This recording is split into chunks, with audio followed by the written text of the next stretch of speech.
full 嘅，拜拜。2016見啊呢個。係啊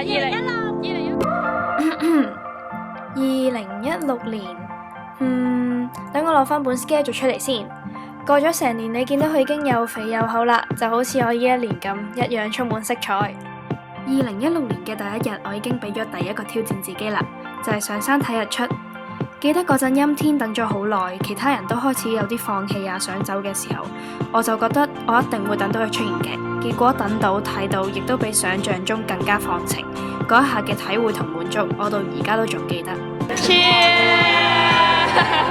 我覺得16年可以話係比較玩樂、改變同埋同朋友有更加鞏固關係嘅一年。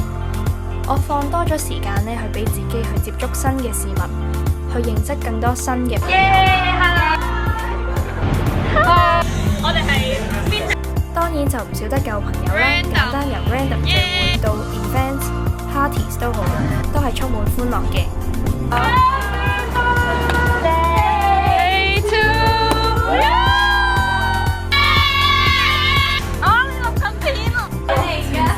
Hello， 都幾特別嘅。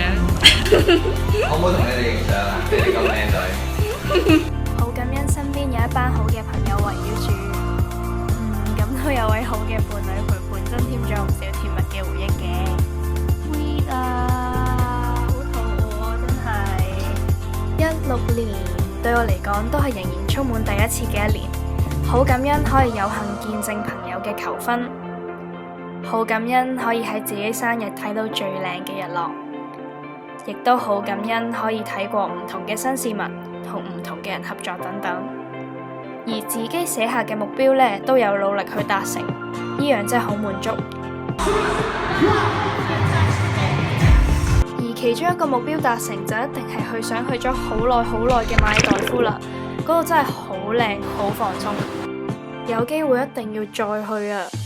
跟住就同朋友好即興咁小 backpack 去咗廈門，短短幾日，但係真係笑過唔停，係好愉快嘅一次。然而再飛嘅就係去濟州，同屋企人相處呢，真係好開心，好珍貴。其實無論去旅行啊，定係日常生活都好啦，好多片段呢，其實都充滿同佢哋嘅美好回憶。勁唔勁啊？唉，好勁！成把都係喎，大佬。好勁！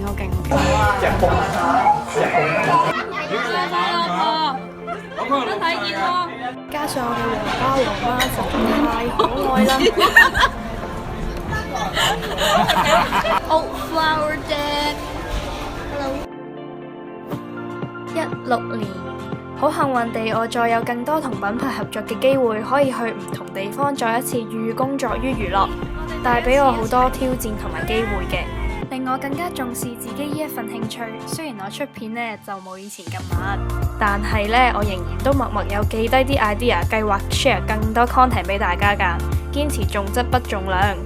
喺工作之中呢，其實我都會成日記起同埋感恩有你哋嘅支持，因為你哋嘅支持真係好重要，所以我都會繼續去努力嘅。